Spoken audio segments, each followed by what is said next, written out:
I know it's getting late, but if you're up for it, it might not hurt. I can't sleep. Why not? But, another thing, if this news gets out, it could put Eddie in some trouble with Joey. So I don't know if we need to keep an eye on Eddie just in case. Because he could get in trouble if this gets out, or Rattlesnake gets word of this. Yeah, I think definitely we need to be cautious of what gets out, but I've also found that sometimes kids can be a little more able than you give them credit for. Yeah, I would agree with that. He's also a bit of a poet. He's crushing on somebody. I don't know. Nothing to do with the case, but he definitely liked someone. Well, young love, it's always something. So, were you wanting Tori to go looking at the rattlesnake or that Belinda lady? Because we talked about both for dreams. Well, that's a good question. We don't think Rattlesnake committed the murders, but if we wanted to find out about him fixing the races, that might give us some clues. But then again, Belinda might also give us some more clues about the murders. So I'm going to leave this up to you, Sam. What do you think is the best choice?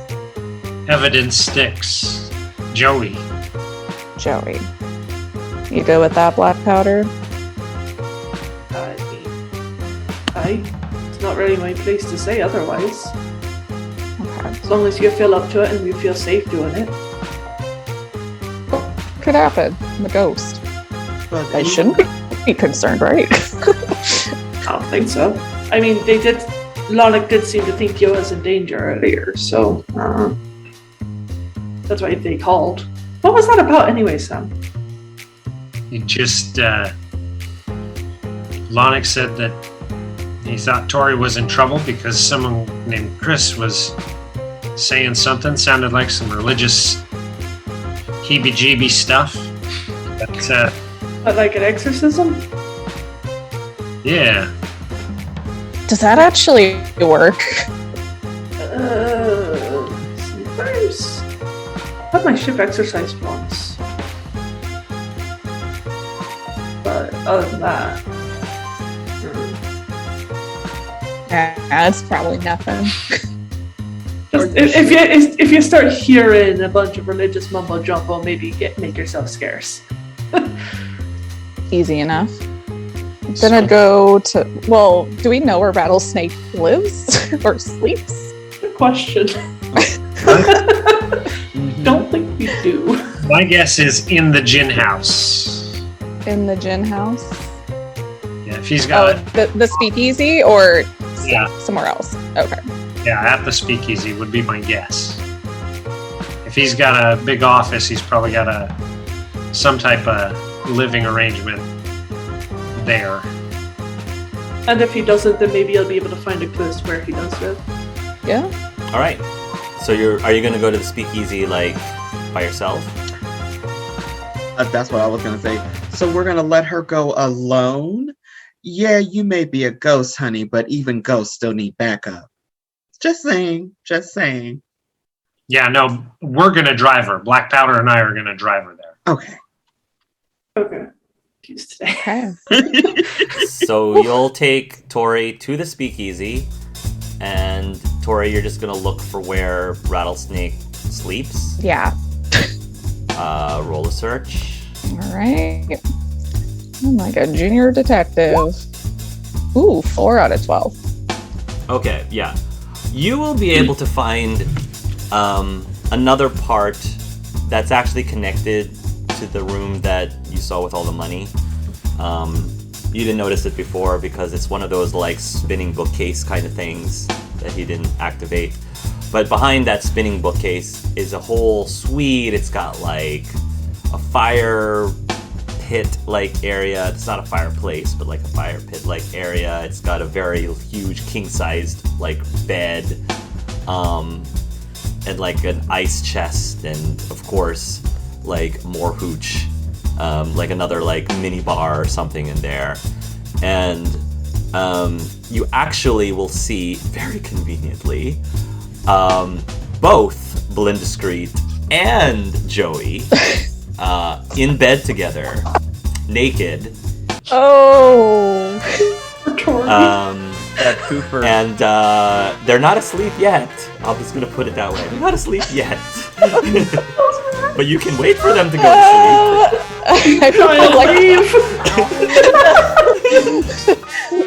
Oh, baby. go back and wait like, I don't know, 5-10 minutes, however long. Lonix said that Tori was in danger. He didn't know to specify psychological danger. So let's Oh, sorry. Yeah, no, you got a point. That's right. Sorry. In order to even enter this room in the first place, you now have to roll magic roll, because this whole place has been warded up to the wazoo. This place has been warded. So roll me a magic roll. You're going to get a minus 2. Actually, Father Ezekiel did a great job.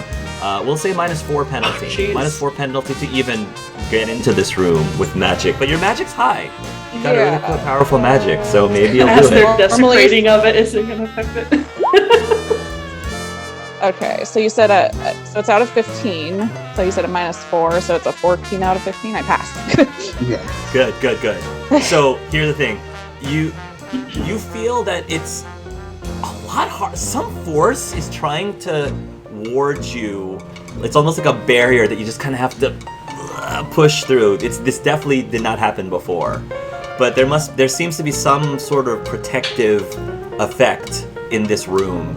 But you, because you're powerfully magical, you manage to be able to force your way in, but you feel very like tired and exhausted. Yeah. So that means, because of that, any future magic rolls are gonna. Well, I'm just gonna say that you're exhausted. So any rolls gets a minus 2 penalty for the next, at least for the next hour. You're just exhausted. Okay. Because that took a toll. But you're in. Yeah, and now that you're in, probably it's gonna be hard to go back and forth. So yeah. Well, that's the thing.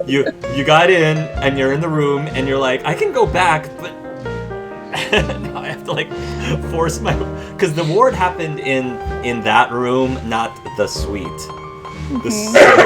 So if you want to get back through the other room, so you're just gonna hang out in the suite. Okay. Yeah. So covering my eyes and covering my ears and looking away, looking at my dolls till How do I imagine this a moment of, why are my eyelids transparent? Yes. So they're gonna go at it for probably another 15 minutes. Yeah, it's just 15 minutes. So the longest you're gonna do 15 whatever. minutes of Tori's life. 15 minutes later. Tori's just gonna be like. Eventually, they will stop, and they're both gonna have cigarettes and probably do some snuggling and some small talk. But probably within the next 10 minutes after that, I'm gonna say that Belinda will doze off. You'll start to hear Belinda, a small ladylike snore, and then. Are you going to keep waiting until they're both asleep, or how do you want to do this? I think because of the whole exercising thing that's going on, I'm gonna wait till they're both asleep, because I'm afraid if he sees me, then he'll freak out and wake her up. Okay. So I'll wait. Okay. I'm gonna say another 10 minutes will pass, and then finally Joey himself will fall asleep. So Okay. I will go into Joey's head. Okay. Now Joey, himself personally is protected even more than the room. So it's still going to be a -4 penalty at a disadvantage to get into his head. Okay. And remember, you have a -2 penalty on top of that. So it's actually a 6 penalty with disadvantage, unfortunately. Tough. Okay, so this But, is well, you might get it. You've got really good magic. IQ. It's whatever your majory roll is. It would be roll 10 twice. out of 15, but you said a -6, so I don't pass. Okay. So try as you might, because of Father Ezekiel, you can't get into Joey's head. Okay. I could try Belinda's. Yeah, you can. I don't think Belinda's been warded. Okay, so. Okay, going into Belinda does not require a penalty or disadvantage, but in general, you have -2 to your rolls in general. So it's 2 penalty, so it's. 11 out of 15, so 13 out of 15. So you pass. Yes. Cool. Okay. This is what you get from Belinda's dreams. So, first of all, you find yourself outdoors. You find yourself in a very picturesque cityscape of some sort. Definitely European, though, not American. And off to the distance, amidst this relatively foggy area, appears to be a big, large tower. It's the Eiffel Tower.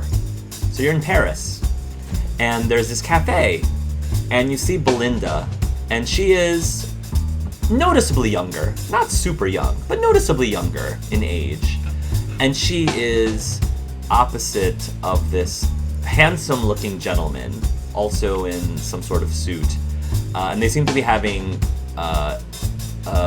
lunch together or brunch together. They seem to be on some sort of date. You've never seen this gentleman before, but they're just talking and conversing, and he's just going to lean in and say, "So what do you do for a living?" And he's going to say, "I'm actually a veterinarian." "Oh," she says, "a veterinarian? You mean for cats and dogs?" He says, "Equestrian, actually. An equestrian veterinarian." And then that dream shifts to a different dream. This time, you'll find yourself back in the suite, and I'm going to say that she is in a nightgown, and Joey is in robes. And the dream starts out with the sound of glass shattering, and you realize that Belinda basically threw a wine glass against the wall. And Joey is holding up in his hands and says, Belinda, sweetheart, calm down. She says, "Calm down? Joey, my horse was supposed to win that race. Mine, how could you do this to me?" And he said, "It's nothing personal, baby, it's just business." He says, "Financially, it would have been more lucrative for the other horse to win, so that's what we did." And she's just sort of like, crosses her arms, and she says, "Joey, I thought we said a deal that you would fix all the races except for the ones that my horse was involved in." And he says, I know, but in the spur of the moment, I had an opportunity that I had to seize. And look, I promise, didn't you also ask me for that new diamond ring?" He says, "This is the way that you can get it, honey, so you gotta trust me, alright? I was thinking about you, all about you." And she says, "It's all about the money with you, isn't it?" And he says, "Baby, money puts food on the table, it puts a roof over your head, and it puts rocks on your finger." He says, just remember that. Your horse will get over it." And I'm gonna say that the dream ends there. And she won't have any more dreams later after that. Okay. So I'll go back at this point. All I have to go through the ward. Push through. Otherwise, you're stuck. Do you need me to roll again to Please. get through? Yeah. Yeah. -6 penalty. But no disadvantage. Oh, 5 out of 15. Okay. So Yeah. that's a 9 You're like, or get 10 me and 11. the F out of Dodge. Away from this insanity. And okay, so you finally managed to get past that barrier, back into the speakeasy, and anyone who sees you will notice you probably like blinking your non-virgin eyes. Yes. After everything you saw. And I mean, she's a ghost, but even so, she seems to look more pale than usual. And her eyes are wide. You almost feel like that was scarier than the weed whacker guy. Whatever you say. So she kind of stammers for a few moments. Well, I couldn't get into Joey's dream, Sam, but I got into Belinda's. His head was like really well protected. Any good information that she had? In the dream, well, I saw two dreams. We were in France, and she was on a date with a veterinarian, an equestrian one. And then it switched to another dream, and this one had Belinda and Joey in it, and they were fighting over a horse race that Belinda was supposed to win, but Joey fixed it for business reasons and a fire diamond ring or something. So seems like he is fixing the races, but I don't know what that has to do with the veterinarian. But what do you think? Well, it's good information. It's not real evidence we can bring in, but it's really good information. So good job. Thanks. Kind of like this detective work. It's a lot better than hallways with birds and barbed wire, for sure. And yeah. All right. Straight perception. Or IQ, whatever's higher. Yeah, IQ is not good on Lana, so we're going with perception. That was not a good roll. Ooh. Ouch. No. Sue will say, veterinarian. I heard while I was wandering around, putting my ear to the ground and people were not letting me play cards, somebody mentioning veterinarian because they were looking for a good one for their horse for the next race. Did you happen to get a name? Just the last name? Mr. Aisha. Well, ACIA, I guess, as I'm assuming. I don't know, ACIA maybe? Aisha? that'll be a great lead for us to take on in the morning after we get a good night's rest. I think there's definitely some good information that everybody has helped to contribute to, so I know this place isn't your cup of tea, but I appreciate everybody really diving in and taking it serious and helping out. Yeah, wait out your back, Sam. Did we even share the night stuff out of character? Yeah, I don't think you have. I don't know. Okay. I'm kind of confused about a lot of stuff right now because I thought it was still just Tori, Black Powder, and Sam in the car. So I'm very confused about where we are. A little lost. Oh yeah. So did we go back to the office then? Yeah, I think that was the plan, was to go back to the office after. Okay. Okay. Yeah. Yeah, I don't think you've exchanged full notes yet, from what I've heard, because it seemed like you immediately decided we need to get to that dream, get into the head of Joey, and you never really mentioned the Knights at all. Yeah. So, because you did go back to the office and then you attended to Eddie, and then after you attended to Eddie, you were like, let's go into Joey's dreams. So Yeah. None of you brought up the night at the time, at the nights at the time. Yeah, things have been kind of breakneck, which is understandable.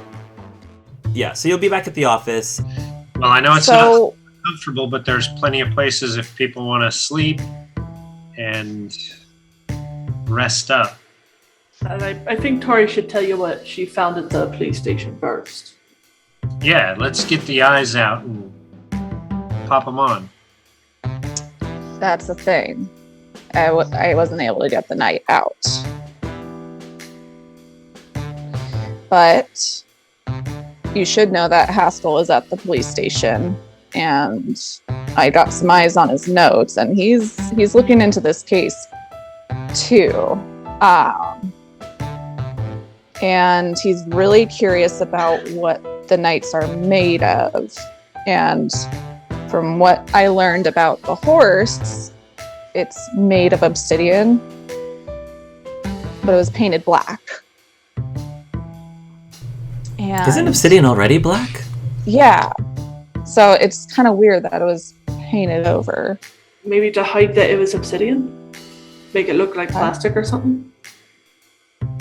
Maybe Frankie. I wonder why they would want to hide that. What's that knight we got made out of? Can you tell? Frankie, take the night out. You can probably tell if it is painted, then you probably need paint thinner of some sort. Maybe some fuel or something. I got some scotch in my drawer that is most likely pretty strong. Give it a try. Yeah, I'll get a little bit out on a rag and see if I can get some off. Yeah. Go ahead. It's not going to be a hard roll. Like, this could be either Dex or IQ or Investigate. It's not going to be hard. Whichever of those is the best for you. How about forensics? Oh, yeah. Sure. Forensics. 17 versus 17. You got it. All right. Yeah, you will easily be able to use the strong scotch. And yes, it does seem like there is paint on this horse. But underneath the paint is not obsidian. Underneath that paint is white quartz. This chess piece is made from white quartz. All I know is that it's getting extremely late and the rest of you might need to rest. I don't know if I will rest. I don't know what sleep is, really. Well, Oh, I can't sleep either. But there's still more to be said here. And I don't think we want to wait. I made a connection, sorry. Oh yeah, go I ahead. don't know if Blackwater would know it though. But basically, though, obsidian is black. Famine has the black horse. Quartz is white. Like death. Death has the white horse. Another thing about the horse, I was able to talk to it. I put the eyes on it. And he was first off, he was really, really hungry. So his name is Hungry Horse. And his brother is Death Horse. I don't know how many brothers he has, but if it's anything like, chess, then there would be 4 knights. 4 nights. Seems like a 4-level setup. So 4 horses. 4 horses. But we have 1 white and 1 black. So do we need another white and another black? And the horse did see that the man who killed Ronald it was a man, very muscular, but it's not Frankie.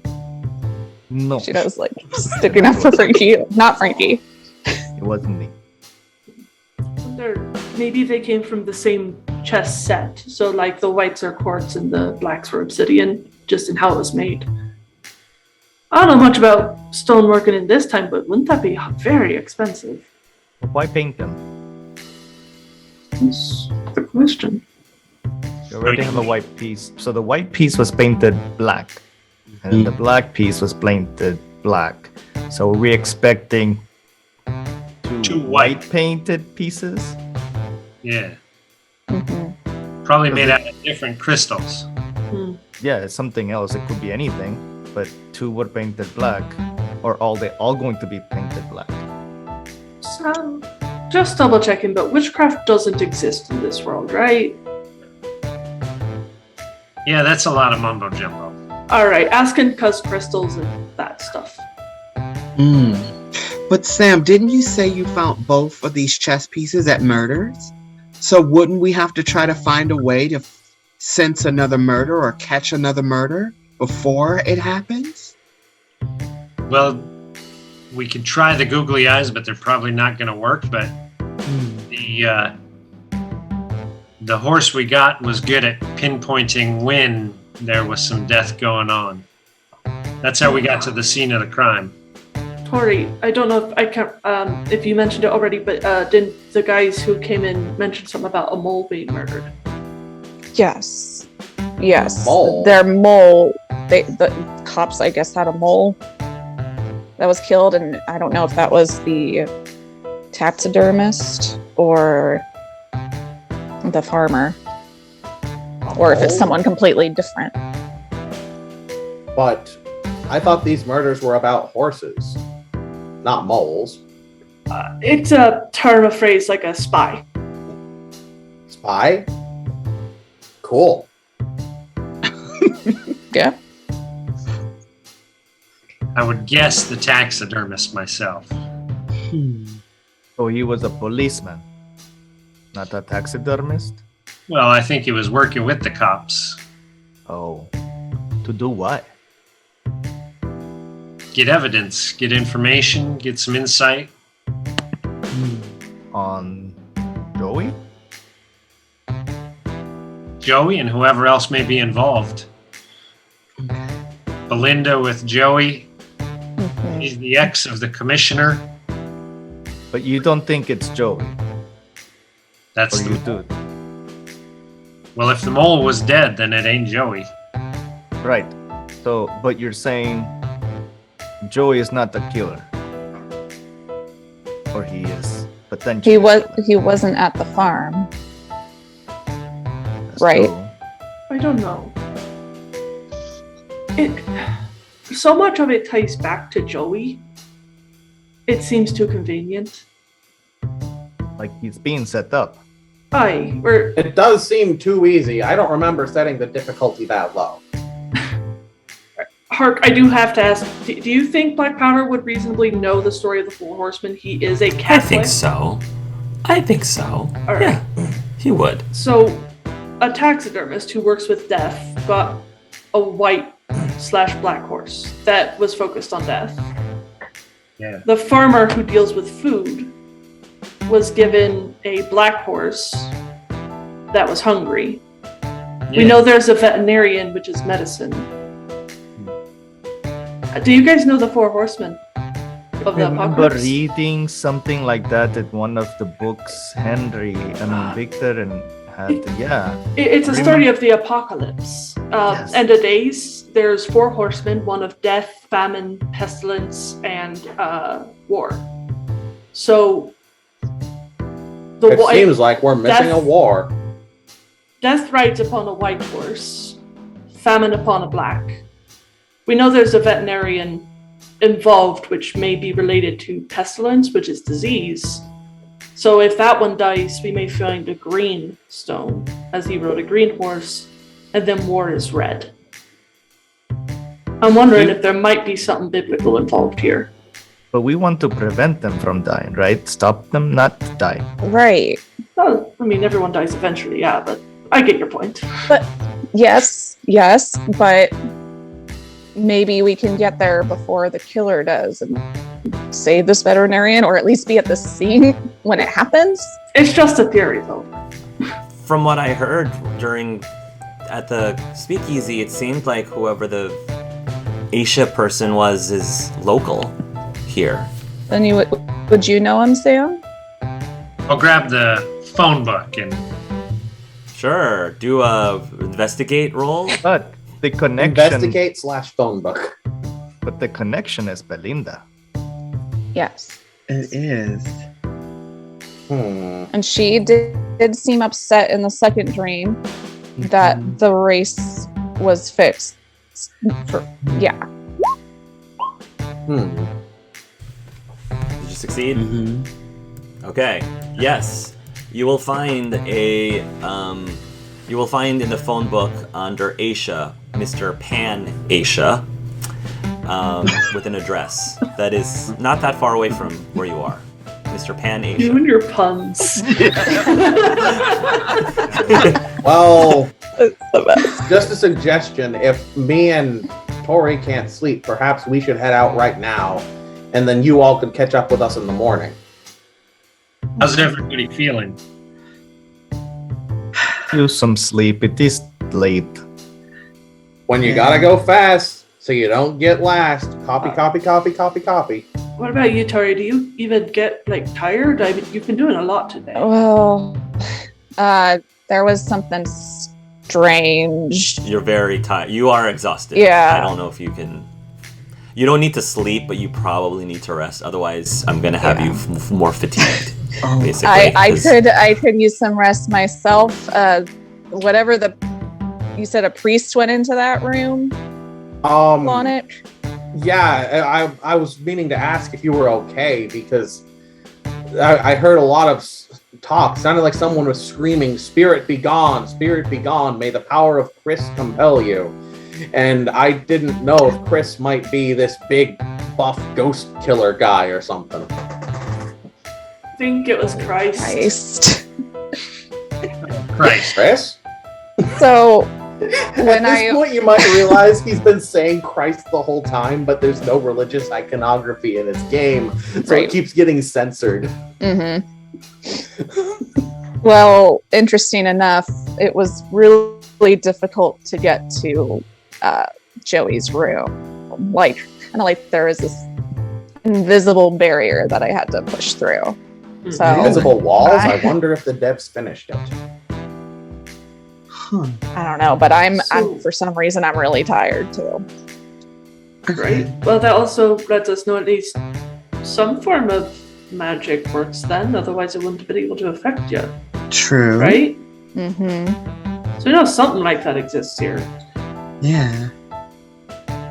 Hard to believe, but I've seen stranger.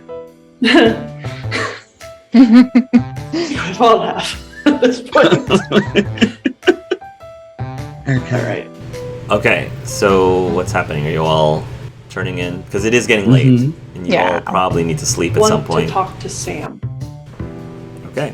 So originally gonna do it in the car while she was doing her thing, but yeah. So yeah, as everyone's settling down, he'll just go over to Sam.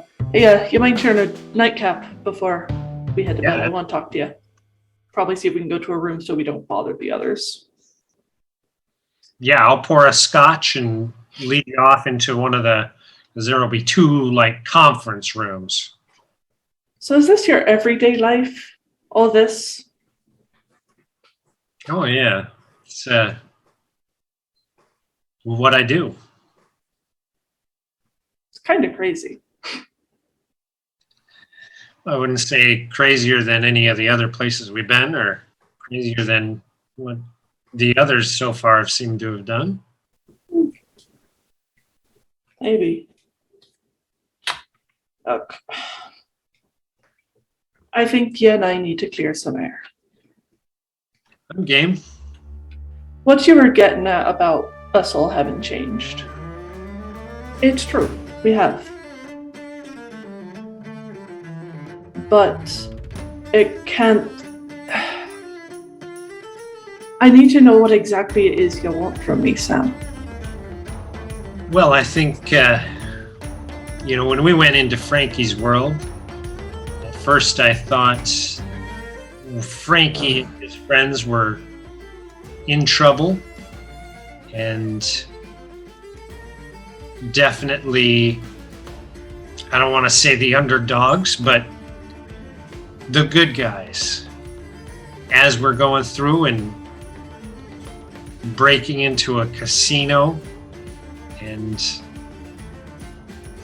doing what we needed to do, there's the cops on the TV saying that they're the bad guys. I'm the first to admit sometimes there's some gray area in there. Those who are the good guys generally aren't. Those who are the bad guys generally aren't. Sometimes it's hard to tell who's who and what's what. When we went into Star's world, kind of the same exact story. Those who were the good guys seemed to be the bad guys. Those who were the bad guys seemed to be the good guys. Tori's world, kind of the similar thing. But a common thread was they were kind of under a heel, you might say. Labeled bad guys, but under heel and not really that bad. As you and I have talked a couple of times and kind of started laying out some clarity, it seemed that initially maybe you weren't under the heel in the same type of way, and maybe not as seen as good, but actually bad. Maybe kind of seen as good. So I had a lot of questions and wanted to know exactly where on that gray scale you kind of sat. It's a bit more complicated than that, in at least where I'm from. Most people, including myself, would consider myself a bad person. I've done bad things. Things I can't regret doing because I had to do them. But no one in my world is purely good. The ones who are, the ones who give of themselves, who don't look out for only themselves, they're the ones who end up dead. Even the poor, the ones who are oppressed, they'll steal from each other in a second just to get food on the table. The rich will steal from each other to get more money. I'm not a good person. But I sure as hell ain't the worst I've met. I can't say I've changed my mind on what I'm going to be doing in my world. It's been 50 years of dreaming for me. I'm a bit old to be changing that now. But I don't expect you lot to follow the same path there I did. If at all possible, the only one whose hands will get dirty are my own again. Because they're already bloody. I'm going to, onto the table, pulling out of my pockets, I am going to set down a chess piece, which you've seen. I'm going to put a fork down on the table, a radio. I'm going to unfold a tie and put it down. And then the raven feathers. I'm just going to spread them out in front of me. Pointing to the fork, I'm going to say, this here I took off the counter from Sue. Then the radio I'm going to point to. I'm going to say, this Frankie gave me to put in my ear. And of course, once he handed it to me, it definitely isn't going to fit in my ear. Star helped me look pretty fancy with this tie. And these raven feathers, someone helped me avoid something that could have been a lot worse for me. I'm not a judge, definitely not a jury. I just want to make sure that everybody who's going on these things we're going on has as few surprises and as much information as possible. The more anybody holds back, the less likely it is that everybody can make good, solid decisions.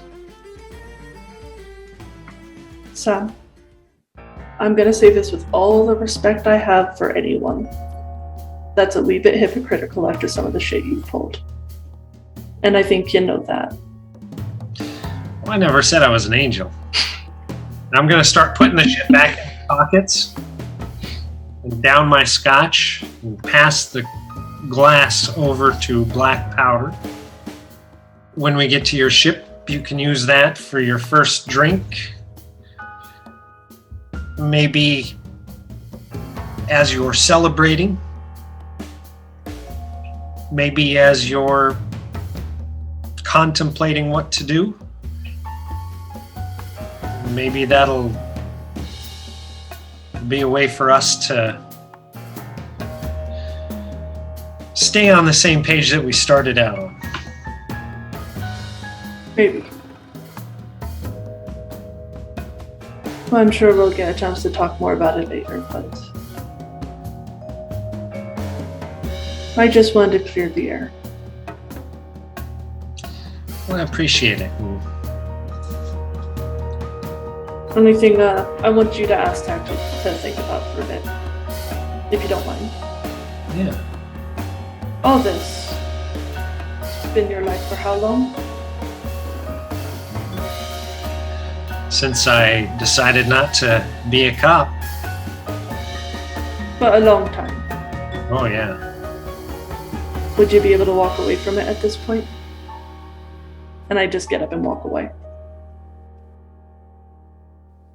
I'll finish Black Powder's drink and go get settled in. What's that?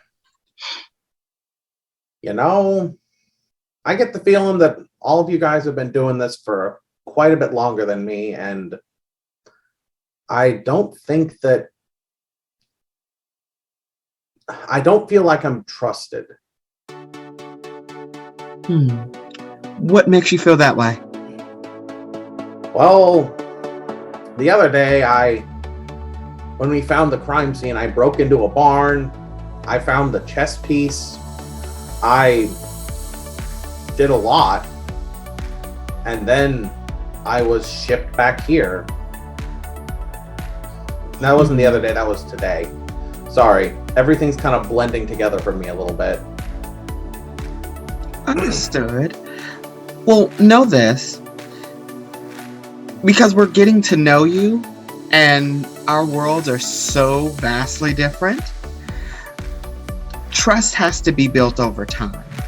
And I'm very sure, I'm going to assume Sam sent you back here for a good reason.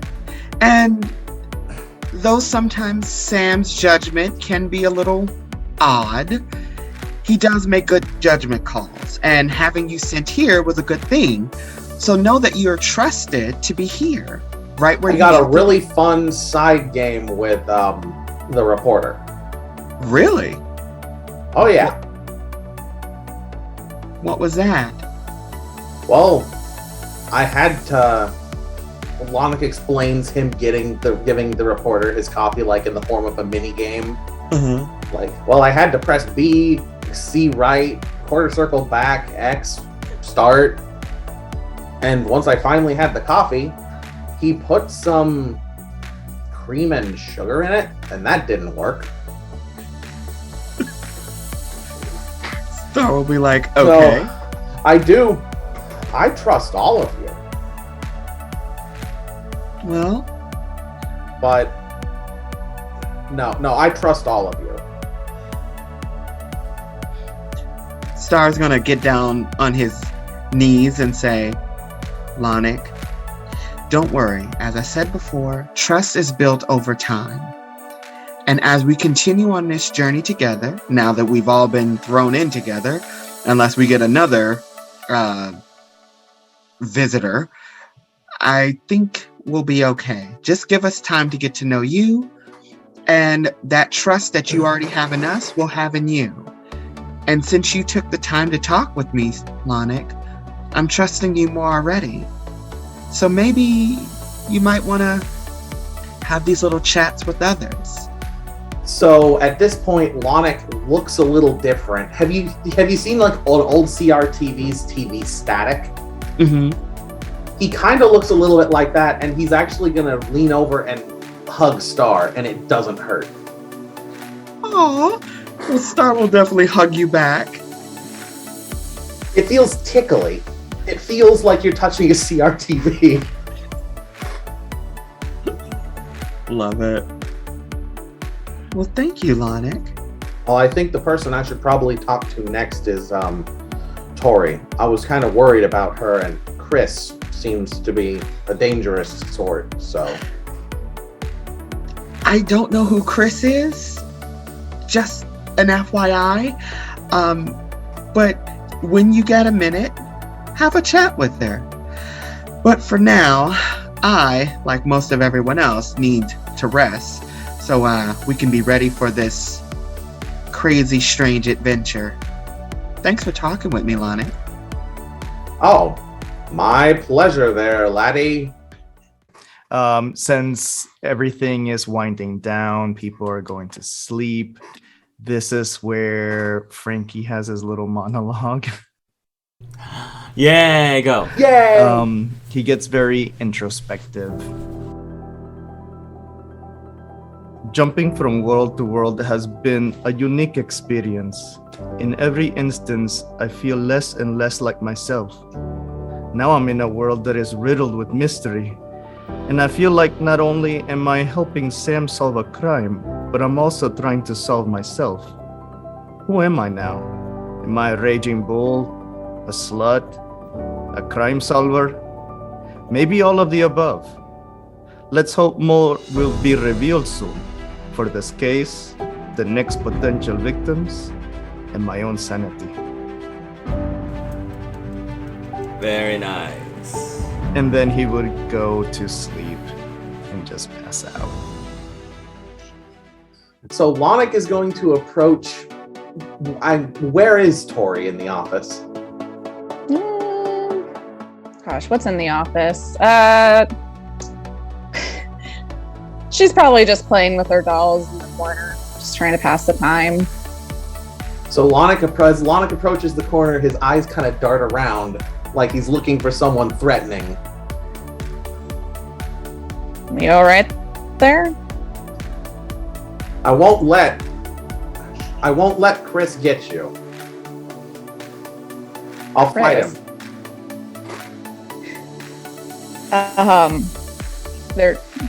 I don't know a Chris. I don't think there's a Chris we're investigating. There's no Chris. Are you talking about Christ? Because that's a different story. Chris. You don't need to worry about him. He's not going to hurt us. Hark's just dying on the bottom of the screen there. As a Catholic, I'm like, oh my god. I know. That's Same. also like out of character. My husband's name is Chris, so I'm like, Oh, I love it. Personal level That's is so making me great. laugh. I love that. I love that. You don't have to worry about Chris.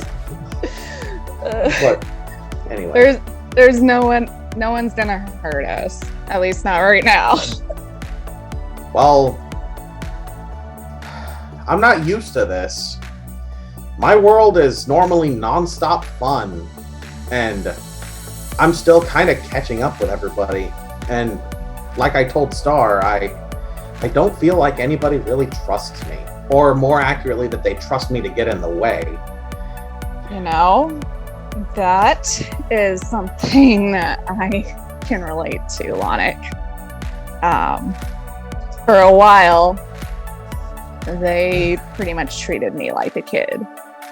And it took a lot of time, you know, a little bit of clapbacks, a few clapbacks to really, you know, stick up for myself. And I mean, I don't know you very well, but you seem like a trustworthy person. It's just going to take some time. But if you feel like someone's looking down on you, treating you like a kid, you can tell them off. I did it to Frankie, and now we're like best buds. But I can't clap back. I'm a cup. I don't have Clap a back. back, I just have a brin. Like, if someone gives you attitude, you give them attitude right back. It's just being brave, sticking up for yourself. I don't think... Surely you know how to be brave. I know how to be brave, but I don't think I've ever had anyone stick up for me. I don't really know how to do it. Well, I mean, I rescue Princess Tangerine, but then I just kind of leave. And it happens again. And again. And again. Her guards are really bad.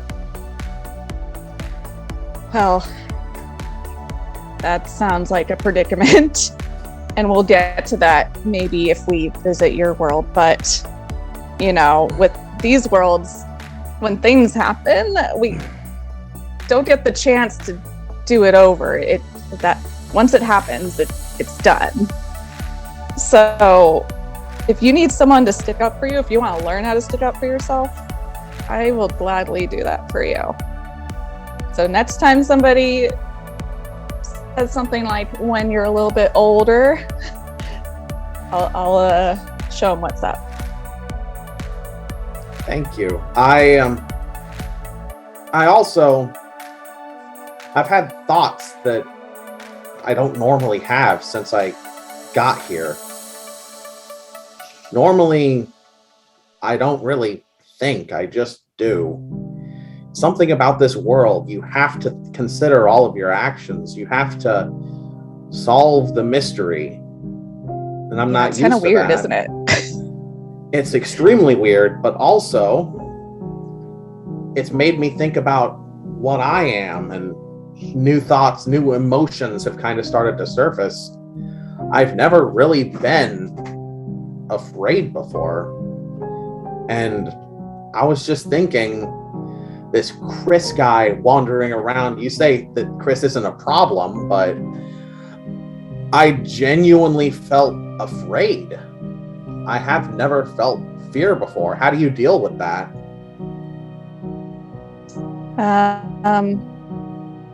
Well, fear, I don't know. It's like that little voice in the back of your head that's telling you. For me, that voice is an eggplant, a shrill eggplant. Okay. We went back to that.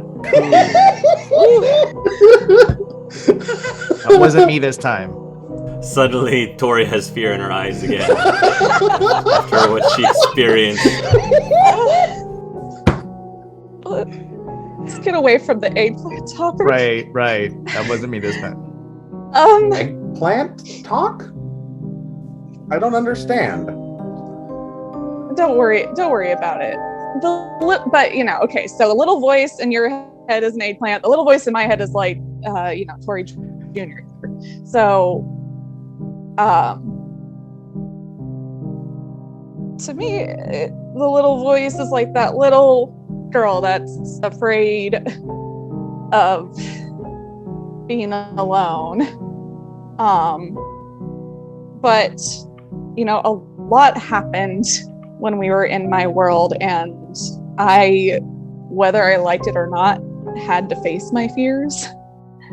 And so, I don't really know how that helps you deal with fear, but sometimes we don't have a choice and we just have to act to help those we care about. And that kind of, the fear's there, but that overrides the fear, if that makes any sense. Well, I care about you, so I'm going to do my best to try and protect you. I can't guarantee I'll succeed, especially considering. But I'll do my best. Thank you. I really appreciate that. And Lonix just going to kind of turn around and just sort of stand there all night. He's going to dim, but he's not going to completely go out. He basically goes into sleep mode. Nice. I love it. Yeah. Sweet. All-nighters club. Okay. All right.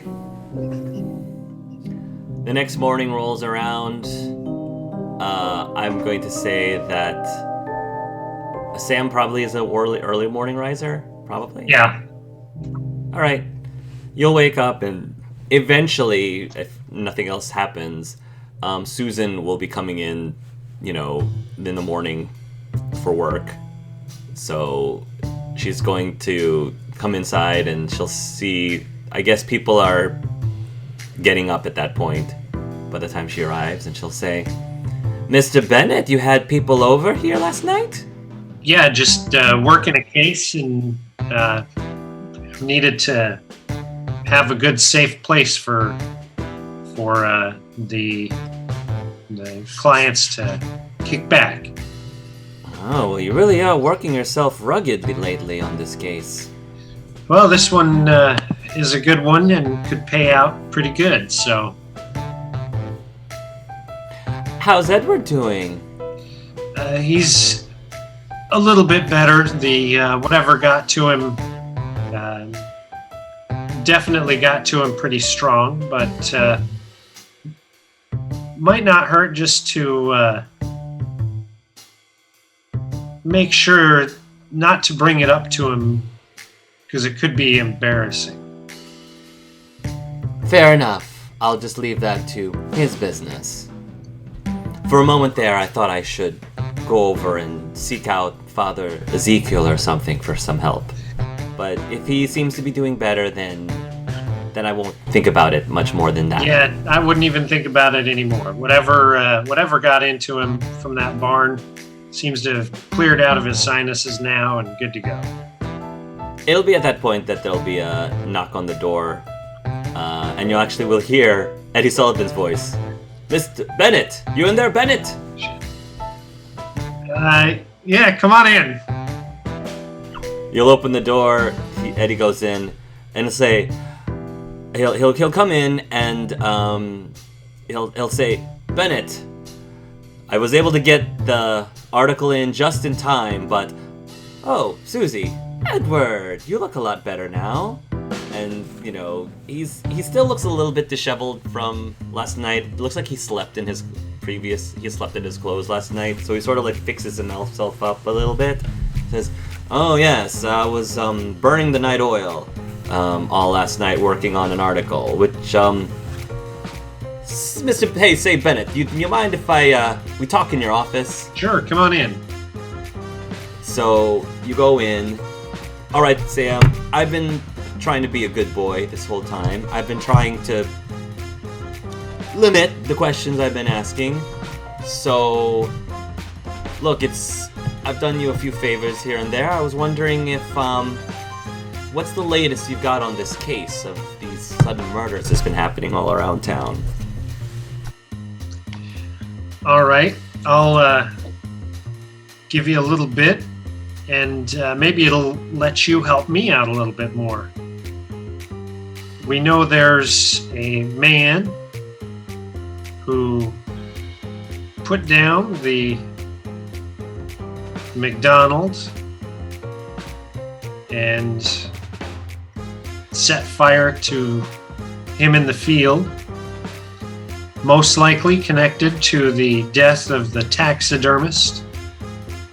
But it's hard to get a lot more information. The cops are playing this one close to the vest.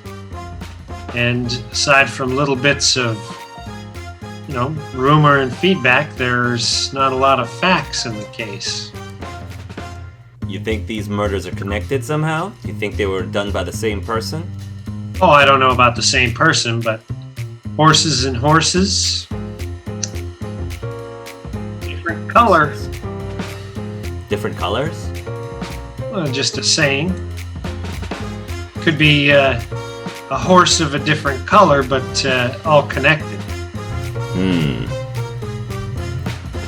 So let's think for a moment. If, let's hypothetically say this was done by the same person.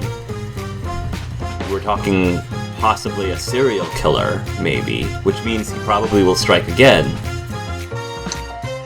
Well, we gotta hope not, but if so, then, I mean, who's to say how anybody's gonna play out their strategy? I mean, it's not like it's chess. Do you have any idea, maybe, what exactly is the motive for killing these people? Well, I mean, you look at a taxidermist, look at someone who's working on feed and all of that. I mean, the only thing I can really see that the two have super similar is horse races. You ever bet on any ponies? Me? No, I've never actually ridden on a horse myself. And I want to, as I'm mentioning the couple of like digs into,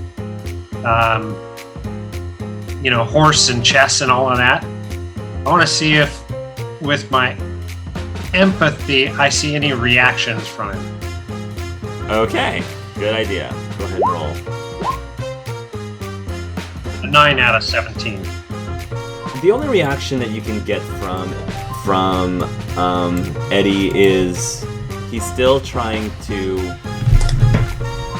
put like pieces together. He's still trying to make sense of what's happening, and the empathy is he does genuinely seem to want to help you, but he feels like he can't help you unless you give him more information to work with. Got it. Because then he won't know what levers to pull, because he doesn't know what levers there are to pull. Yeah. Okay. With that, I'm gonna ask him if he knows anything about gemstones and Different colored horses? Or... yeah, then I'm going to ask him if he can get me information on the 4 horsemen of the apocalypse. The apocalypse? Oh. That's Ezekiel, verse 14:21. The Lord enumerates his 4 disastrous acts of judgment: sword, famine, wild beasts, and pestilence against the idolatrous elders of Israel. I was kind of hinting with Lanik that this man, he was a religious man. Eddie Sullivan's a religious man. Yes. Okay. Good. All right, so I'm going to say that's the stuff, Eddie. That's the stuff. So what? So wait a minute. So you're saying if you're insinuating what I think you're insinuating, taxidermist.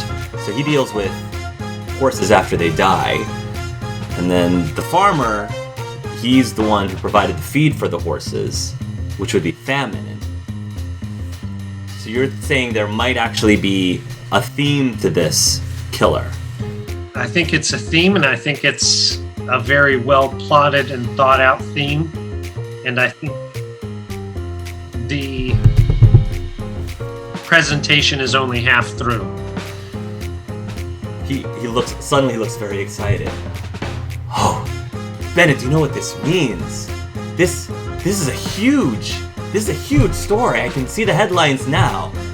The apocalypse killer strikes again. Well, now the headlines need to stay out at least one more day, because I've got a lead that I want to chase down, and I'm hoping we can avoid that particular headline, and maybe the apocalypse killer misses his target.